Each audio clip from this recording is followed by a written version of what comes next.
Hello folks, welcome back to the channel. Thanks for tuning in. Today I am super thrilled to not only show you my face for the very first time on the channel, but also to introduce to you the DPVR E4 Black Edition. So DPVR is a company producing virtual reality headsets, and they reached out to me asking, hey TJ, are you interested in reviewing one of our headsets, namely the E4 Black Edition, which is their newest head-mounted device for desktop virtual reality use.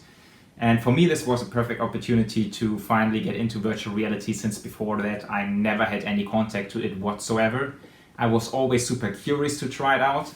I was a little bit hesitant to be honest, because for several reasons, mainly being that I know that virtual reality headsets are very hardware demanding, so you need a strong computer to actually be able to run it in a good way. And also I never really was sure about, is it a good use for airline flying, which I primarily do. I know that many guys use it for VFR flying, which makes a whole lot of sense because you're going low and slow and you look outside a lot.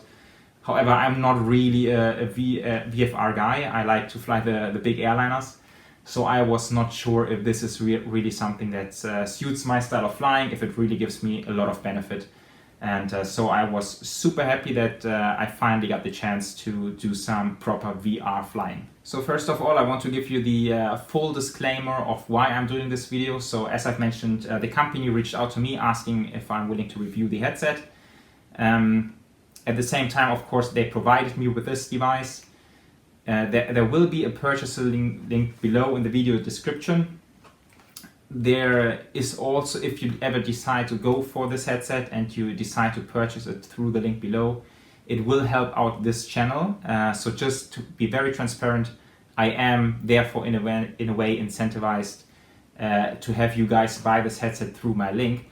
However, I will give my very honest opinion on this headset, and the company even told me that I'm expected to give an honest opinion. So this is not in any way being a commercial show here.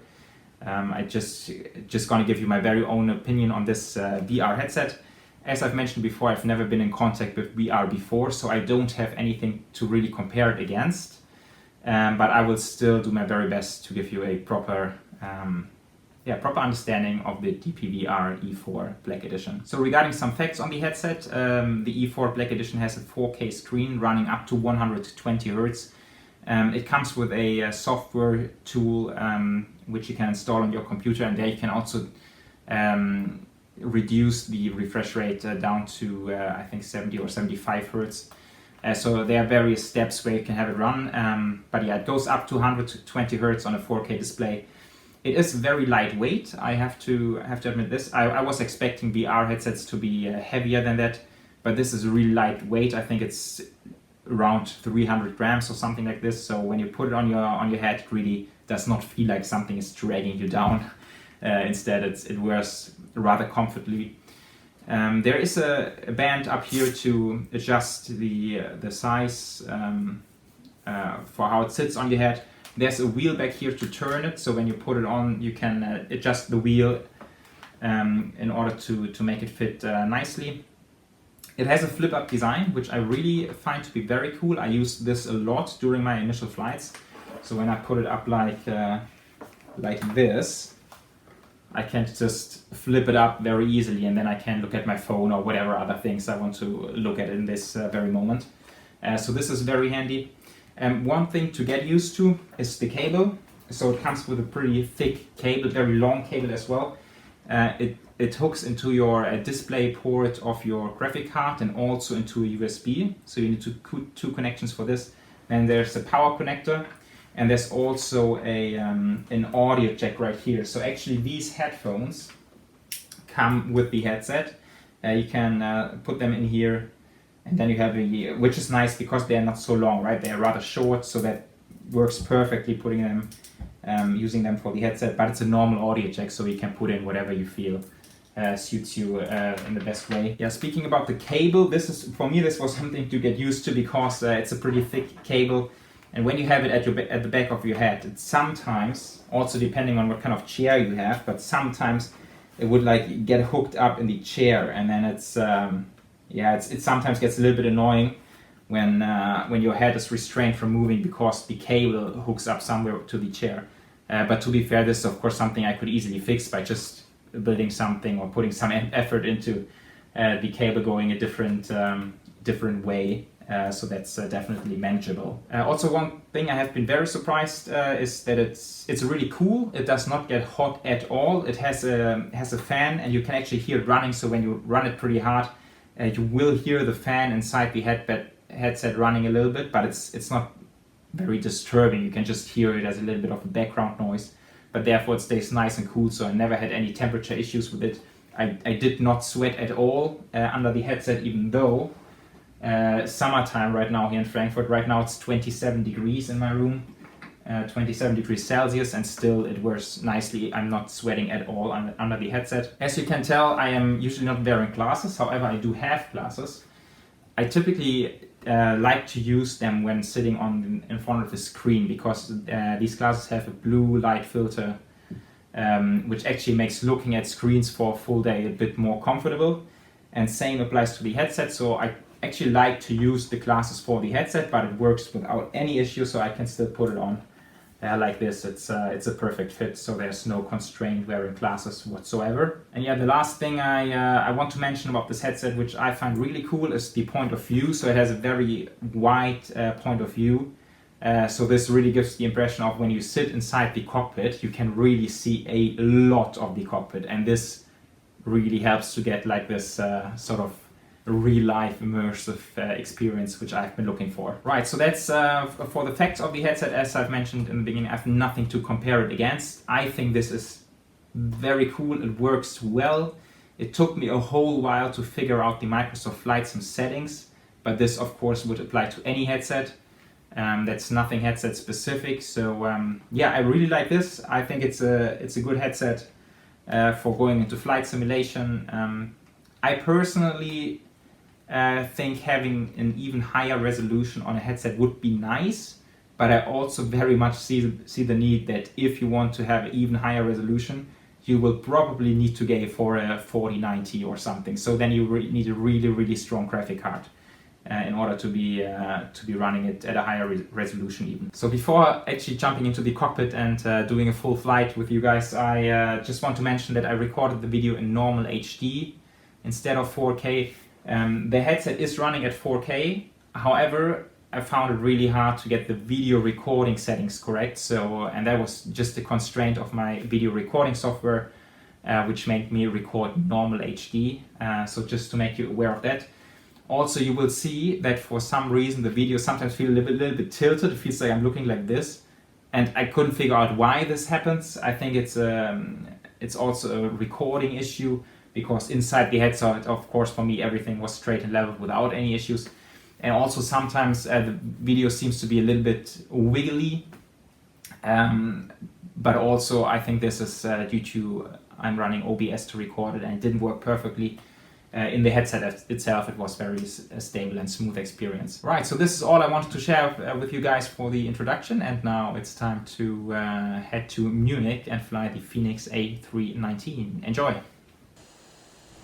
Alright folks, here we are now, on the apron in Munich, looking at our beautiful Fenix A319. And yeah, so what you're hearing now is also the inbuilt microphone of the headset. And yeah, also right now I'm using the delivered earplugs.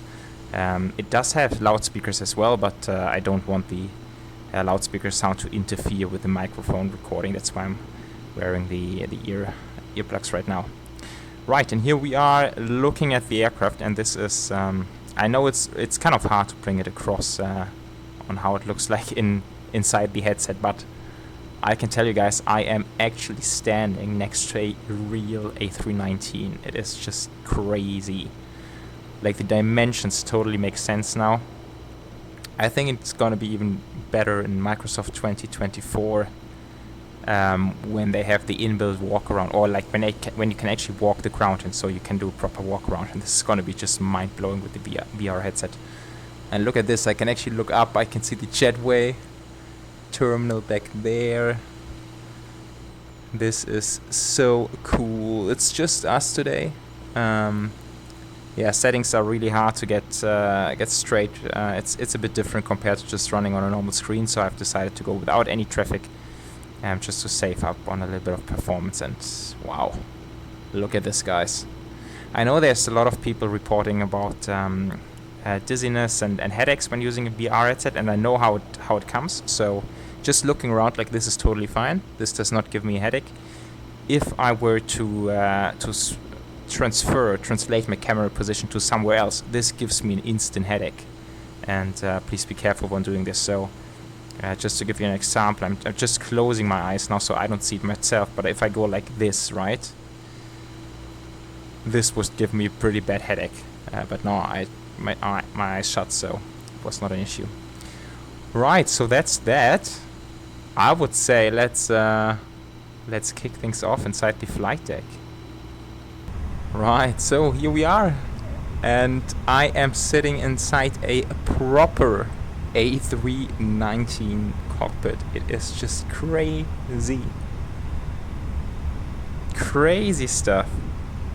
For you guys on the normal screen, it just looks like a pretty normal day in the flight simulator. So I can actually see the wingtip out there.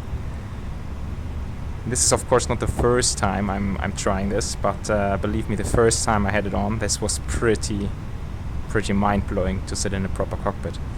And imagine this, if the cable of the headset were long enough, and if my room back there would be like 30 or so meters, I could actually get up and walk all the way back inside the cabin.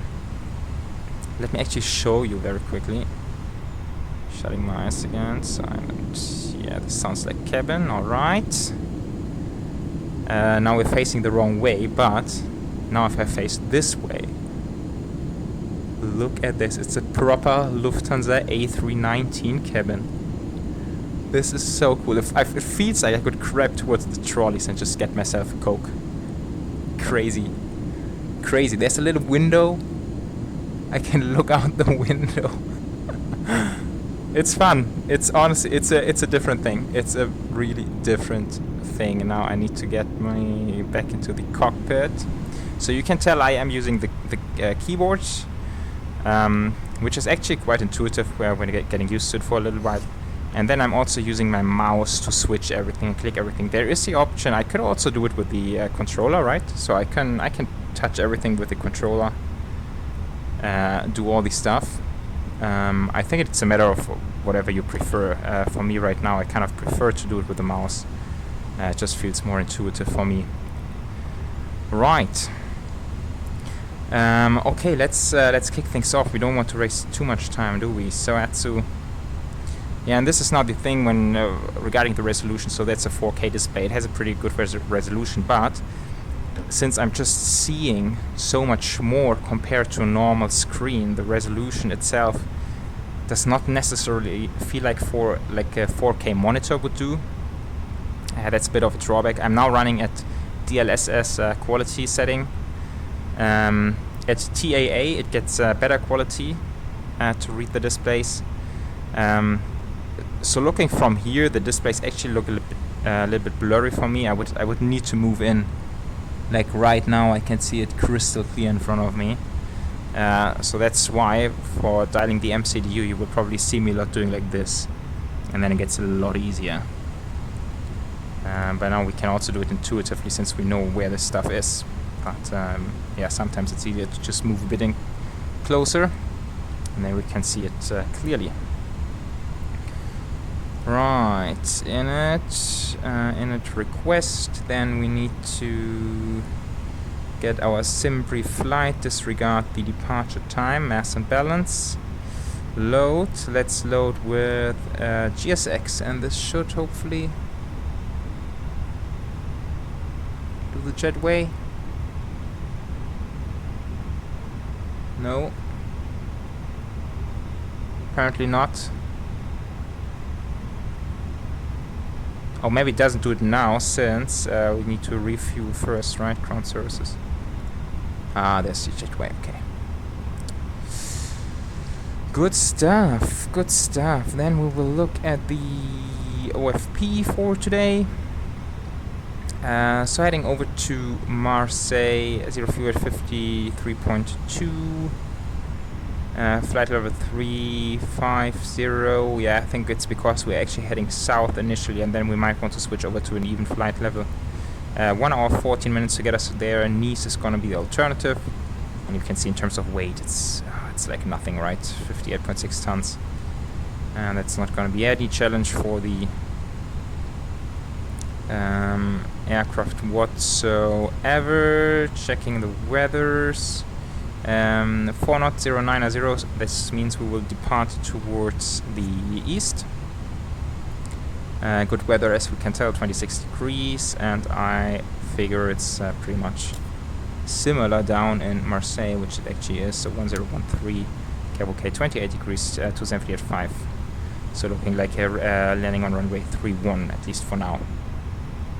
Right, so that's the deal. We can... What are we flying? I don't even know. Lufthansa 2264.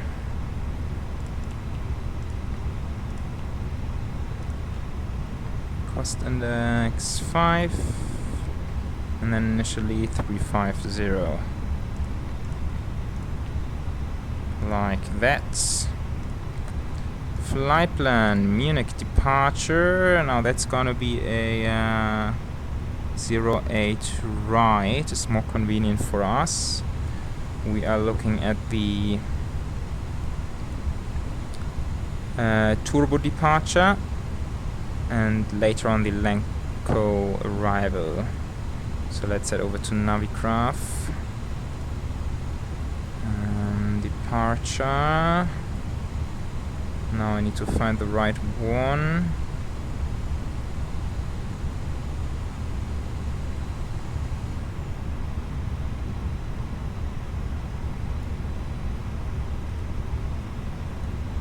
Yeah, I think that's the one.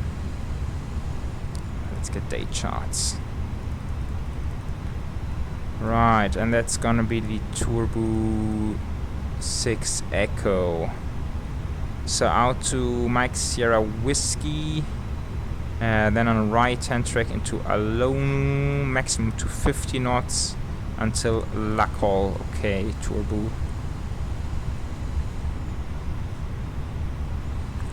Right, once again leaning in here, Turbo 6 Echo, it's the only one available, perfect. And then for the arrival, typically they do ILS 31 right, ILS Zulu 31 right. Which one did I just read? Oh, I forgot.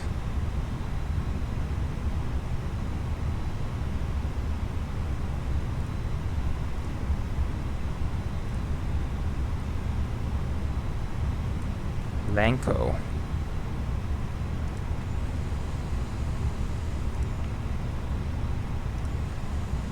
Via, I think it's might be Lipsu, but let's double check.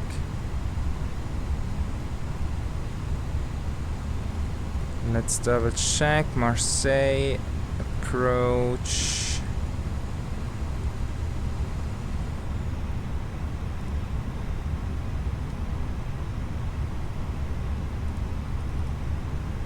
Gemco, yeah, I guess Gemco makes more sense, even though that's still the wrong chart.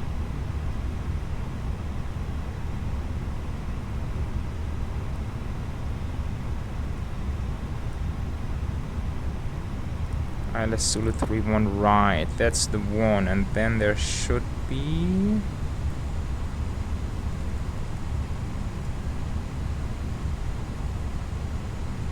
Pomac, do we have Pomac? No, there should be another chart, I think, for the transitions. Gemco, coming from Gemco. Do we have Gemco? Yes, we do. This makes more sense, I guess. Secondary copy active. Let's see if we have done the correct stuff. So, departure, right and turn 250 knots until Laco. That looks very good. Then we continue over the Alps at some point.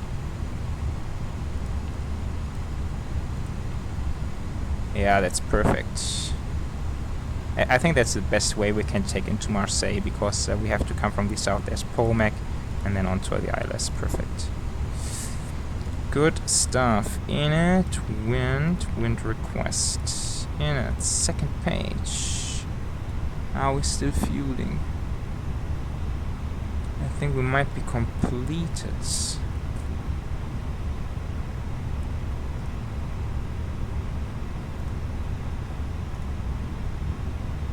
Yeah, so 5.6 is what we have on board. 5.6. Like that. And you see menu, receive message. Yeah, and to be fair, so this over there, that gets really hard to read. I would go all the way in there, and that's still hard. That's still a bit hard, to be honest. In the meantime, constraints, VORs.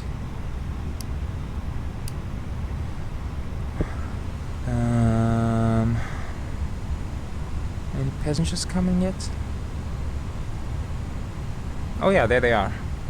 Oh, nice. Hello there. Oh, this is so fun. Yeah, so we can leave the init page open. We have alternate fuel, something we need to check. Nice 1.1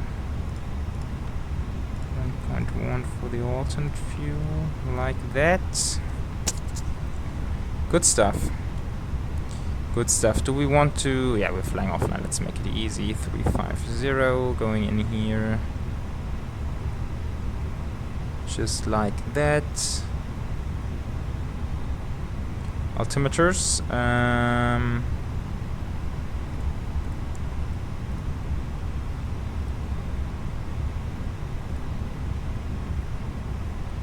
We have even ATIS, but we don't need it. 1015.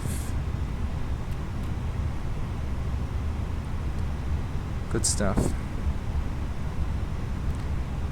One thing I do not have right now is GSX sounds. Oh.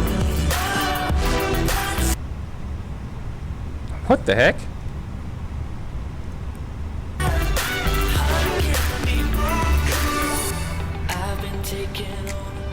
There is no way this is the real Lufthansa boarding sound. We have music in the cockpit. Oh. Not too bad.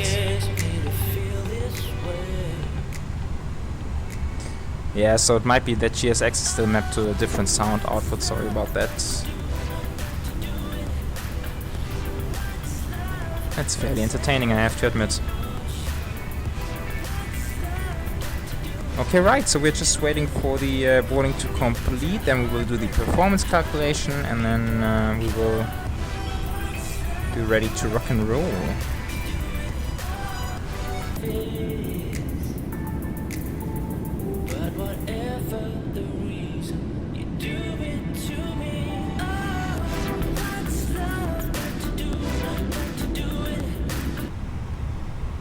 Okay, aircraft loaded, there we are. Now, let's see, we have 0 fuel at 51.9.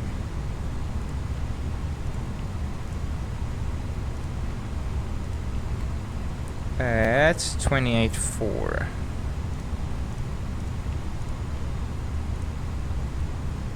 Like that. Then we need to do the performance. In the meantime, we will kick on the APU.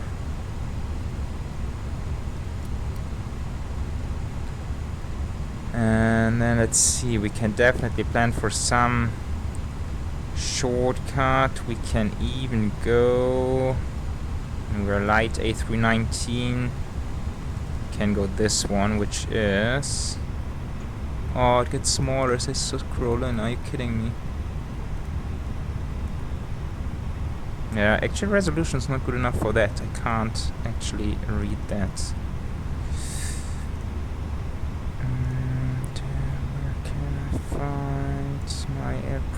map.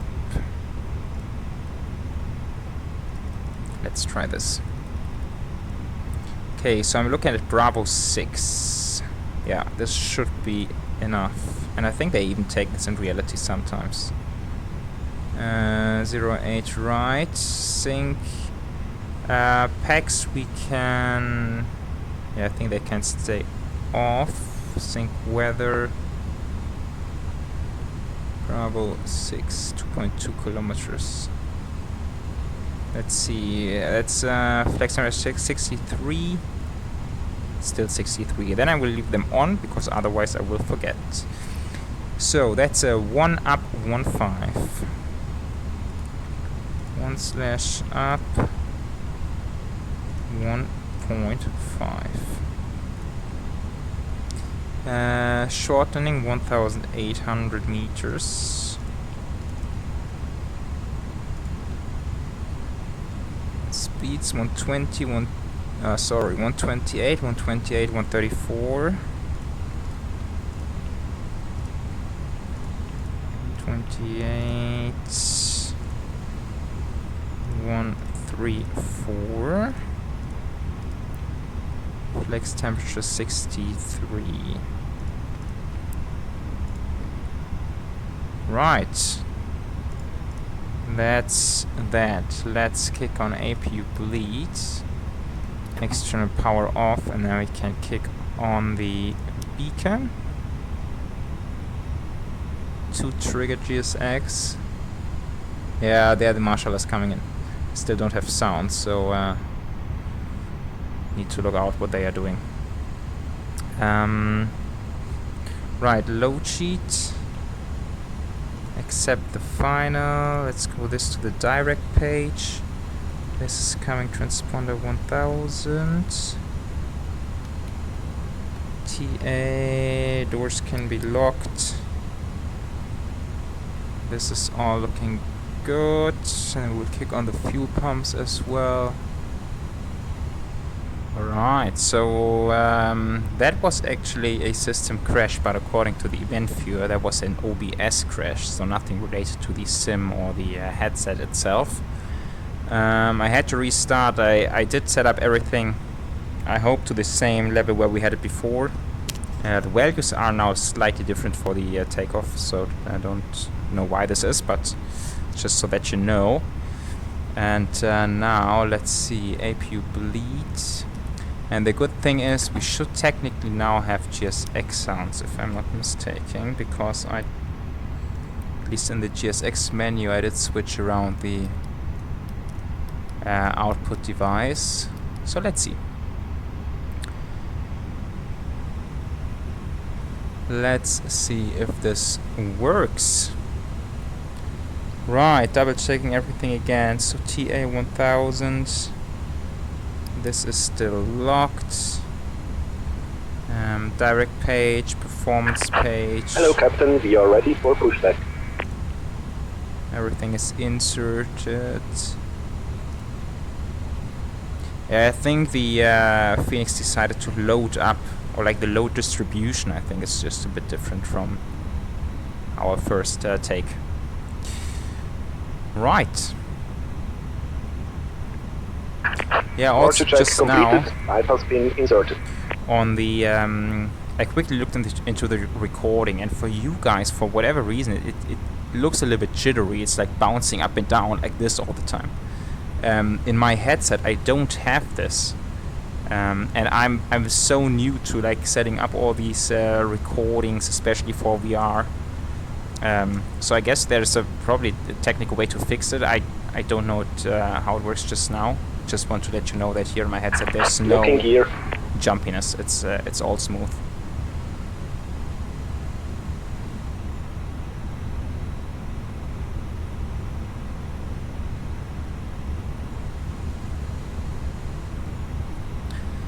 Right, so now we're leaving the stand any second. I can tell you that much if you want to hang around long enough to watch us taxi into the gate in Marseille. I feel like being in VR, one of the coolest things, surprisingly to me, is actually taxiing into the gate.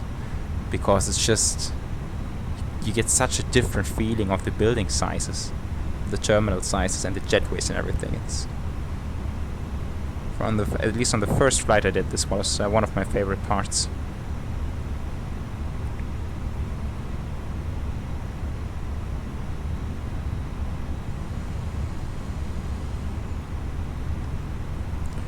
Okay, so I think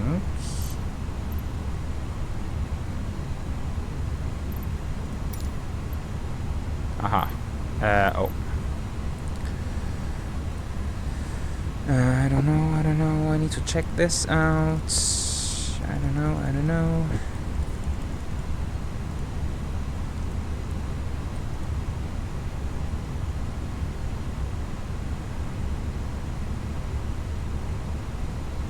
Whiskey 2 facing south. Release parking brakes. Commencing push. All engines clear. Start at will.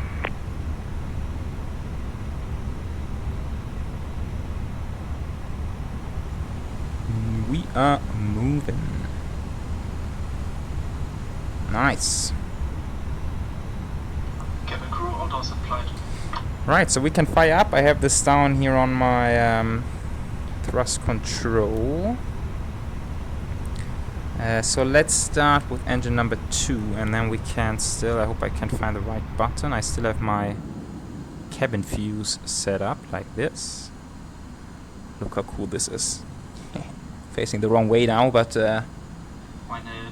we're sitting in a proper cabin. Oh, you said A320. It's an A319, of course. Schalten Sie jetzt auch bitte alle Mobiltelefone und andere Geräte mit Sendefunktionen entweder in den Flugmodus oder vollständig aus. Weitere Informationen zum Gebrauch elektronischer Geräte an Bord finden Sie im Lufthansa-Magazin. Gemeinsam mit meinen Kolleginnen und Kollegen wünsche ich Ihnen nun ein... Ladies and gentlemen, it's my pleasure to add my welcome to that of our captain. Together with my colleagues, I will be responsible for the cabin service on your flight today. Wow, this is so cool. I think technically we can stick our head out the window. Okay. It's so strange. Okay, enough of that. Let's fire up. Oh. Let's fire up number 1.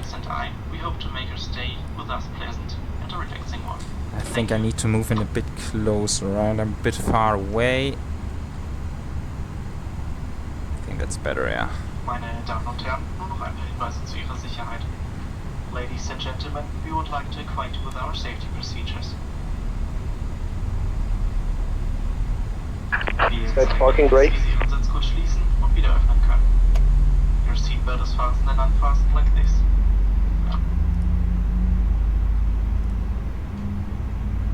So we will taxi to the south exit, Aus der Kabinendecke. then down on whatever that is. Sierra, it's really hard to read on here. Drücken Sie sie dann auf Mund und Nase und streifen Sie das elastische Band über Ihren Kopf. Danach helfen Sie Kindern, Personen, die Hilfe benötigen. At the unlike event of a loss in cabin pressure, Unlocking gear. Yeah, then on Sierra and Bravo 6. Right. pull the mask down fully to start the flow of oxygen. Cover your mouth and nose with the mask and secure it by pulling the elastic strap over your head. Then assist any children and people who require Okay, we have 2 good engine starts. Starter back to normal. Tow truck disconnected. Bypass pin removed. APU bleed off, APU master off, anti-ice not required. Left is clear, Max auto right is brake. clear. This comes to arm. We have a flip 1 departure. Trim up 1.0. Ziehen Sie an dem roten Grip, die Weste aufzublasen. Wenn Sie das Flugzeug durch ein Notfenster verlassen, blasen Sie die So Weste it's erst kind of außerhalb hard to auf. see. Falls erforderlich, There nutzen we Sie den go. roten Schlauch, die Weste aufzublasen. Die Signallampe leuchtet bei Kontakt mit Wasser automatisch auf. The marshal are waving. Bye-bye.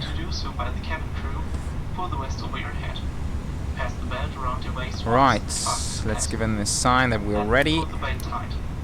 Just before you leave the aircraft, pull the red tab to inflate the vest. If you leave the aircraft through an overwing exit, Now do we not can inflate the vest taxi, until turn off you are outside the lights. aircraft. If necessary, Parking blow into the brake. red tubes to inflate the vest or top up the air. The Oh, signal down lights here, are of course. automatically in contact with water. So let's get going. In der Sitztasche finden Sie Right, so what I'm Informationskarte noticing, one thing that is pretty hard to do in here is to read checklists, of course. mit dem Wort Exit gekennzeichnet. Leuchtstreifen am Boden zeigen Ihnen den Weg dorthin. That is pretty difficult indeed. I'm not sure if there's a way in the Fenix to put checklist on the In your seat, you will EFB. find an information card explaining the safety Never looked instructions. into that option before. I'm quite sure there must be an option to do that. Would be weird if not, but I don't know. Okay, predictive wind shear is coming to auto. Meine Damen und Herren, nur noch der Hinweis, dass dieser Flug ein Nichtraucherflug ist. Right, and now it's just a bit of a taxi. This flight is a non-smoking flight. And then we will depart towards Marseille. Meine Damen und Herren, zum Start stellen Sie bitte Ihre Rückenlehnen senkrecht und klappen die Tische zurück. Passagiere an einem Fensterplatz werden gebeten, die Sonnenblende zum Start zu öffnen. Wir wünschen Ihnen nun einen guten Flug. Ladies and gentlemen, for takeoff, please ensure that your seat is in upright position and your table is folded away. Passengers seated at the window seat are kindly asked to open the window shades for takeoff. Thank you and enjoy your flight with us. Okay guys, next one to the left is Bravo 6. Let's get ready. They often do a rolling takeoff from those intersections. And I have to tell you guys, taxiing is a completely different thing now. First of all, it feels much faster. So now I can actually tell taking a turn at, 12 knots, where we're just going, is way too fast. And it's a new feeling. I did not get that feeling on a screen before. And also, I mean dimensions, right? I now have a proper idea of where my nose wheel is and my main wheels. Really a different game. Okay, let's go strobes, landing lights, takeoff lights, everything is set. Let's go flying, folks. Let's go flying.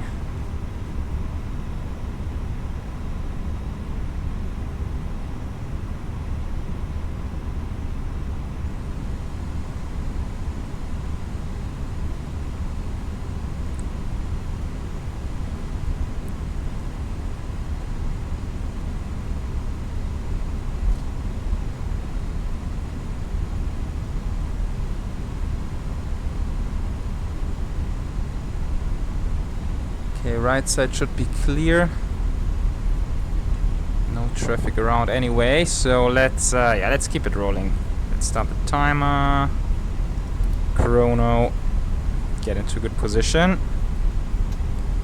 And let's rock and roll.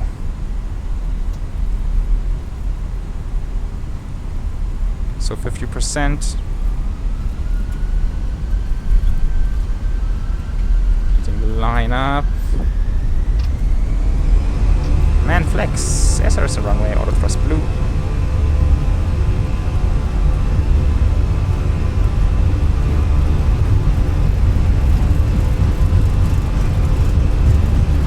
Knots.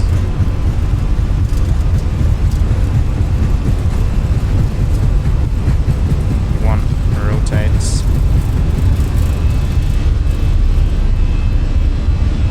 Yeah, also having much better feel of the rotation right now. Positive rate, gears coming up. Wow. Awesome. Awesome stuff.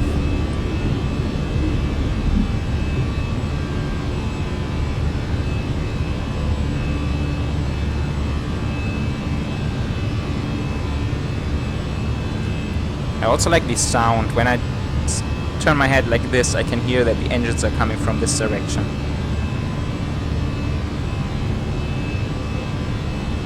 Okay, climb power.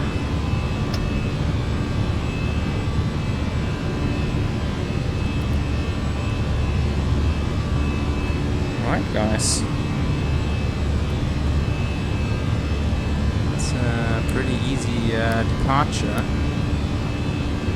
Not much to hand fly here.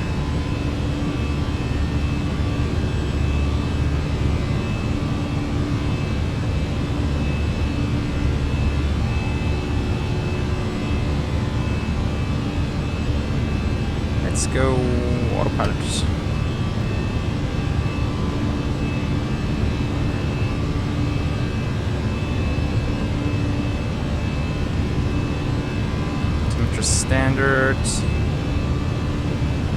accelerate to 250 knots.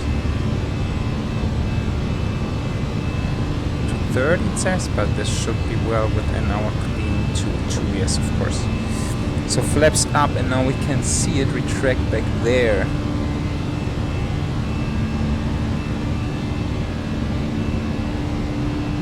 Fun, fun, fun.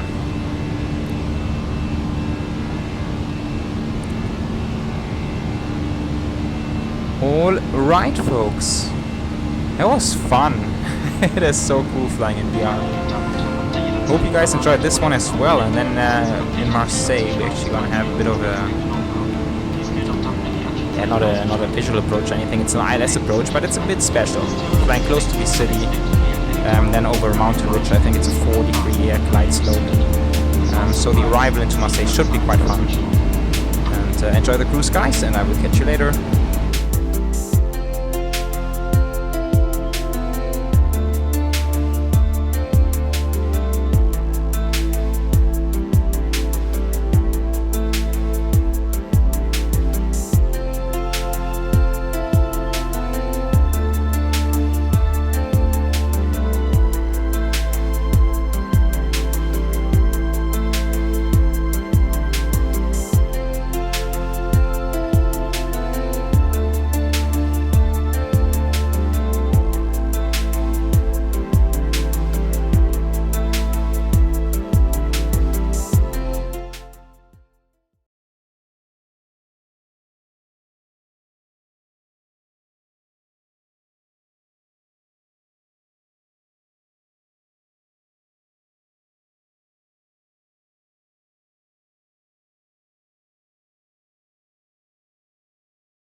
Alright, folks, welcome back. We are approaching Marseille. We can see it there. Yeah, I think this is Marseille here. Straight ahead, should be. Right, so we are descending through 11,400, going down to 4,000. We are starting off with the charts. So, flying the Lemco arrival, Lemco we just passed, flight 120 below, and now into Gemco, so very, very short arrival route. Indeed, from Gemco, we will fly the ANA initial approach, which takes us from Gemco on a westerly track to Matra, where we want to be 4,000 or above, and maximum 200 knots. Then we do a right-hand turn into Pomek, and from Pomek we go onto the ILS Zulu runway 31 right. And this is a really scenic one, since yeah, the city of Marseille is just gonna be to the right, and then the airport is down here, and in front of the airport there's a bit of a mountain ridge. And that's also the reason why the descent path is not the normal 3-degree, but instead it's 4-degree descent path or glide path. And so it's a little bit steeper, therefore we want to make sure to be very slow once we get there, and also that we have enough drag out to not accelerate on the final approach. Minimums are 352, and then once down on the airfield, there will be down here, which is Delta 4 or Delta 3, Delta 2 to exit any one of those. We have a displaced threshold. That's something we need to look out for, and then we will park it up on Terminal 1 Bravo, I think it is. Right, that's the plan. I have set low order brakes since we are very light now. We have, let's see, 56.2. I have even scheduled 56.3, so we can do 56.2 now. 56.2, and you can see low order brake on a full flap landing, very short. I think normally in the A319 you can also consider a flap 3 landing, but due to the steeper approach today, I definitely want to go with the flap full landing, that's for sure. Altimeter is actually 1013, so yeah.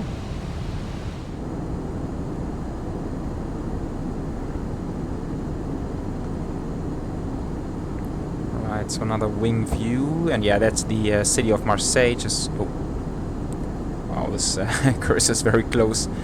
City of Marseille just down here, and the airport back there. We can see the lights already flashing back there.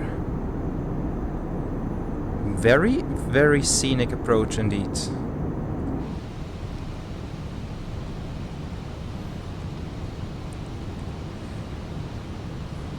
All right.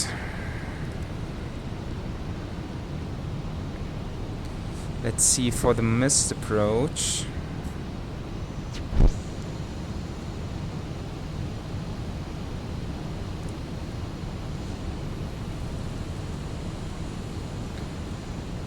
So we fly straight ahead to 3.5 miles MPV, which is the localizer frequency. Then turn left at a maximum 185 knots. Inbound Matix VOR. Climbing to 3,500. Alright.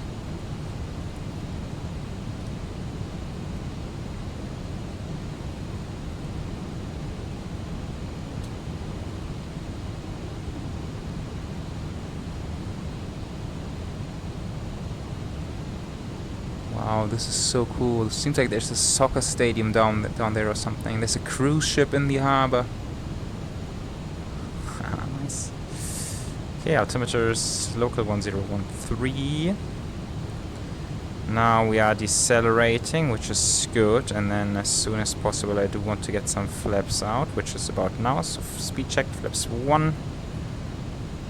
Once again we can see if they actually come out, and they do.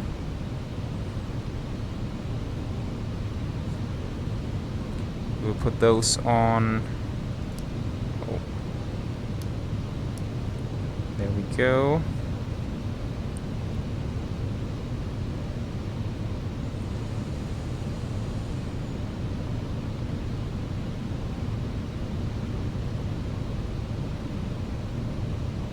Right, I think at this one we had a maximum 200 knots, so we are speeding a little bit.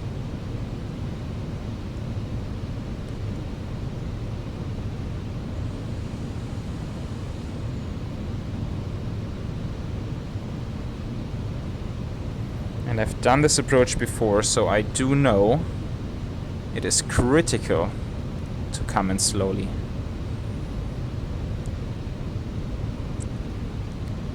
Yeah, so that's the city down there.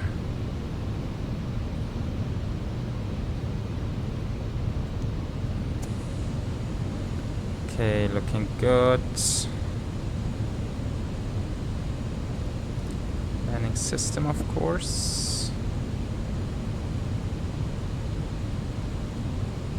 See, approach mode is activated, flaps 2, speed check flaps 2.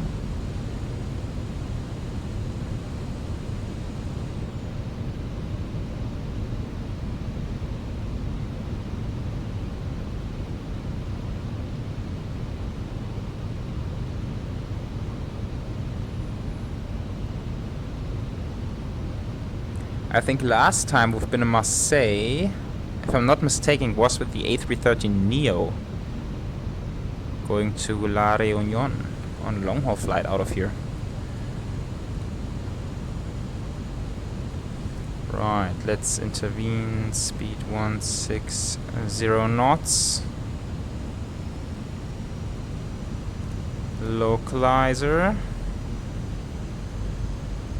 is captured. Let's go to approach mode.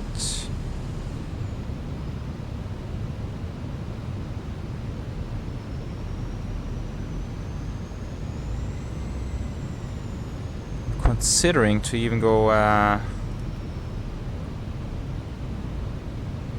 flaps 3. Let's go flaps 3. I really don't want to accelerate at this point.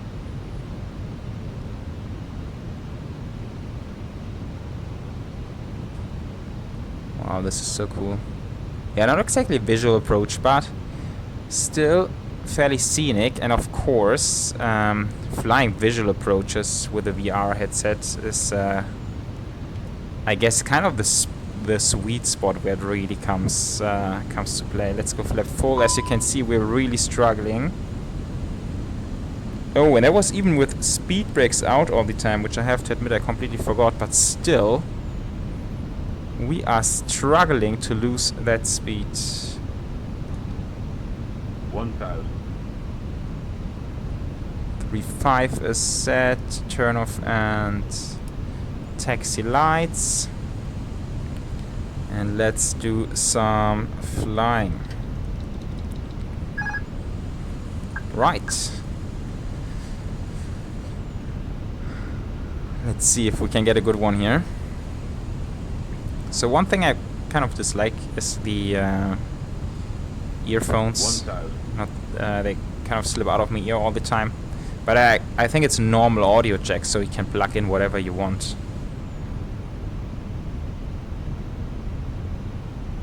Right, landing, no blue.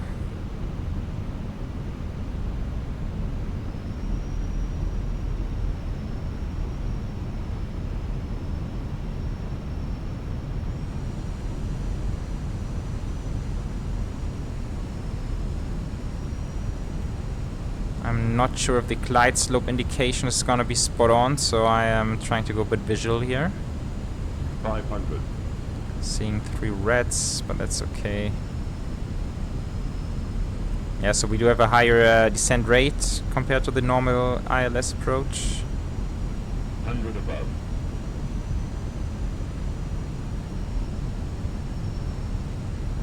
Yeah, so it feels like the glide slope is not exactly spot on, and also feels like the parpies are not spot on. Because we are coming in high. At least it feels like Light it. slope. Disregard. Light slope. 40, 30, 20. Retard. 5. And get down there. There we are. Touchdown, reverse. Reverse green, decel. Kind of missing those exits, which I have planned for, but never mind. There are more exits which we can take. Right. 60 knots. Manual braking, I think we can make this one. Yeah, a bit of a hard braking towards the end there, but this will do. Right. Welcome to Marseille, ladies and gentlemen. Oh, that was fun.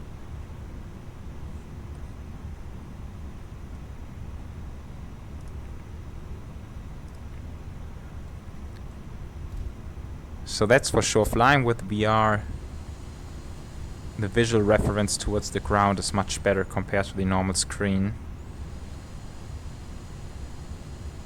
And I can feel frame rates are dropping just a bit, and I think it's usually RDPresets scenery tend to be a bit heavy on performance. And this is one of them. Let's do a quick cleanup. TA. And now let's get the airport map. Oh. Right, strokes. This comes retracted taxi light, that's okay. Okay, we will taxi towards, what is it, Charlie 4? And then we go into the parking area back there.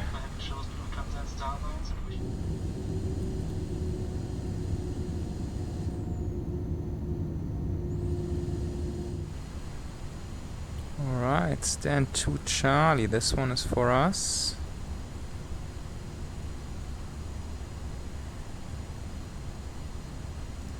Turn off and taxi lights coming off. Yeah, and this, for some reason I find this bit really cool, taxiing into the stand. Just so different from non-VR. You actually get a sense of the buildings and jetways and your position towards the jetway and everything. Although there's, I can't read, there's the marshal, okay. Hard to see, but I think there we go. Yeah, this works. Parking, brake, APU's running, shutting down engine 1 and 2. APU bleed is coming on, fuel pumps coming off, Crew orders and park. seat belts, beacons, transponder 2000, and stand by. Timer I haven't stopped, not too important. Right, so here we are. Ground power is available. Sweet.